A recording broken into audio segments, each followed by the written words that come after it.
Assalamualaikum warahmatullahi wabarakatuh. Perkenalkan, nama saya Adinda Alfitra dengan NIM 250224045. Di sini saya akan mempresentasikan sebuah materi dengan judul Model Kurikulum Montessori. Sebelumnya yang saya hormati yaitu Bapak Dr. Syahrul Ismet, SAG, MPD. Di sini dalam presentasi kali ini, saya akan membahas mulai dari pengertian, filosofi, asumsi tentang anak, struktur pembelajaran, peran guru, peran lingkungan belajar atau prepared environment, kelebihan dan keterbatasan, alasan mengapa model Montessori dianggap inspirasi hingga kesimpulannya. Slide pertama yaitu pengertian model kurikulum Montessori. Model kurikulum Montessori adalah suatu pendekatan pendidikan yang dikembangkan oleh Dr. Maria Montessori pada awal abad ke-20. Pendekatan ini berpusat pada anak atau child-centered, yang berarti seluruh proses pembelajaran disesuaikan dengan kebutuhan, minat, kemampuan, dan tahap perkembangan setiap anak. Berbeda dengan pembelajaran yang berpusat pada guru, dalam Montessori, anak diberikan kesempatan untuk belajar secara aktif melalui pengalaman langsung. Prinsip utama Montessori adalah membangun kemandirian anak, memberikan kebebasan yang terarah, serta menciptakan lingkungan belajar yang telah dipersiapkan secara khusus atau prepared environment. Lingkungan tersebut dirancang agar anak dapat memilih aktivitas sendiri, belajar sesuai ritme perkembangannya, serta bertanggung jawab terhadap pilihan yang telah diambilnya sendiri. Slide yang kedua yaitu pada filosofi atau dasar pemikiran Montessori. Montessori memiliki keyakinan bahwa setiap anak yang lahir telah memiliki potensi alami untuk belajar dan berkembang. Oleh karena itu, tugas pendidikan bukanlah memaksa anak belajar, tetapi menciptakan lingkungan yang mampu mendukung perkembangan tersebut. Ada beberapa dasar pemikiran Montessori. Yang pertama, anak merupakan pelajaran yang aktif. Anak bukanlah wadah kosong yang hanya menerima informasi dari guru. Mereka belajar melalui eksplorasi, percobaan, dan pengalaman secara langsung. Kedua yaitu menghormati anak sebagai individu. Setiap anak memiliki karakter, minat, kemampuan, dan kecepatan belajar yang berbeda. Oleh sebab itu, guru tidak membandingkan anak satu dengan anak yang lainnya. Yang ketiga yaitu menanam kemandirian dan tanggung jawab. Anak dibiasakan melakukan berbagai kegiatan sendiri sesuai usianya sehingga rasa percaya diri dan disiplin dapat berkembang. Dan yang keempat atau yang terakhir yaitu pendidikan dipersiapkan untuk kehidupan. Bukan hanya untuk memperoleh nilai akademik, Montessori bertujuan membentuk manusia yang mandiri, bertanggung jawab, memiliki karakter yang baik, dan mampu hidup bermasyarakat. Slide yang ketiga yaitu asumsi tentang anak.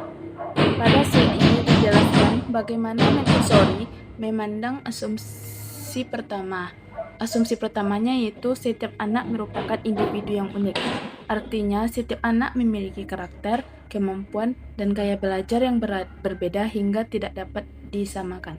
Yang kedua yaitu anak memiliki potensi alami untuk berkembang. Sejak lahir, anak sudah memiliki dorongan dari dalam dirinya untuk belajar dan mengenal lingkungan. Ketiga, anak merupakan pembelajar.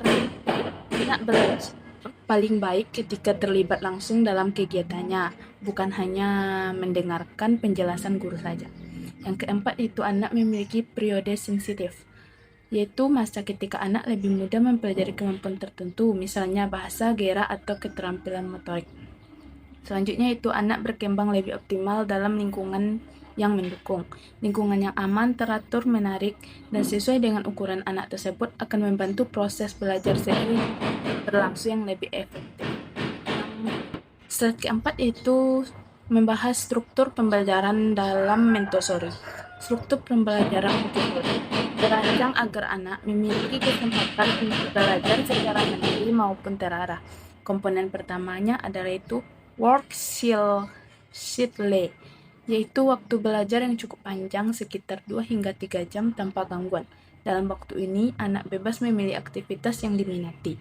Kedua adalah kelas dengan usia campuran.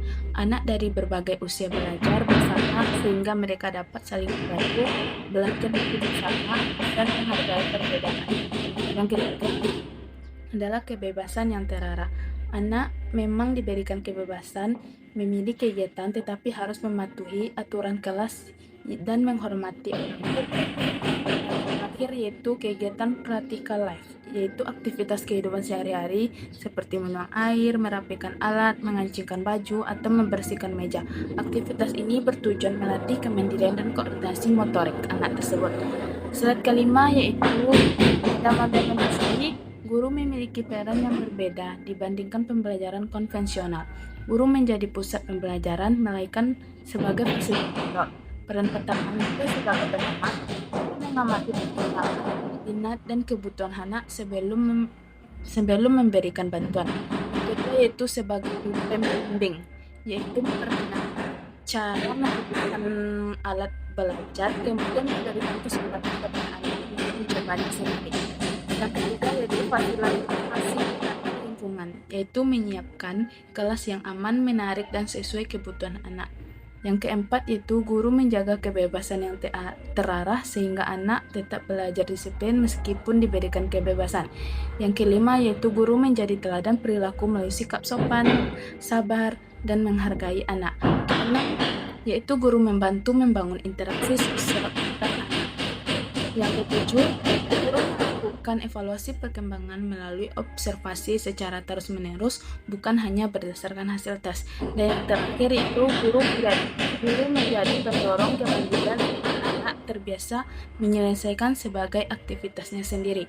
Dan slide yang keenam, yaitu salah satu ciri khas Montessori adalah adanya prepared environment atau lingkungan belajar yang dipersiapkan secara khusus. Lingkungan ini dirancang agar anak dapat belajar secara mandiri. Beberapa cirinya yaitu aman dan nyaman bagi anak, ruangnya tertata rapi, sehingga anak mudah mengambil dan mengembalikan alatnya kembali.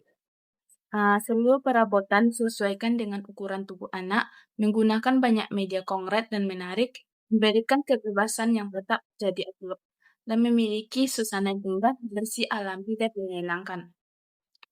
Dengan lingkungan seperti ini, anak akan menjadi lebih percaya diri, fokus, disiplin, dan bertanggung jawab terhadap aktivitas yang dipilihnya. Dan slide yang ketujuh yaitu setiap model pembelajaran tertentu memiliki kelebihan dan keterbatasan. Kelebihan Montessori yang pertama yaitu mampu meningkatkan kemandirian anak, yang kedua yaitu menghargai perbedaan kemampuan setiap individu, yang ketiga yaitu meningkatkan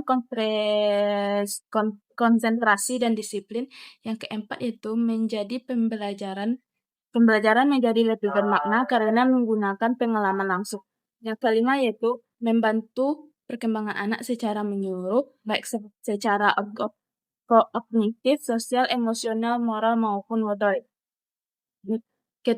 Dan keterbatasan mentosorik ada beberapa, namun demikian mentosorik juga memiliki beberapa keterbatasan. Yang pertama yaitu membutuhkan biaya yang relatif besar karena penggunaan alat belajar yang khusus. Kedua, guru harus memiliki pelatihan khusus agar mampu menerapkan metode Montessori dengan benar.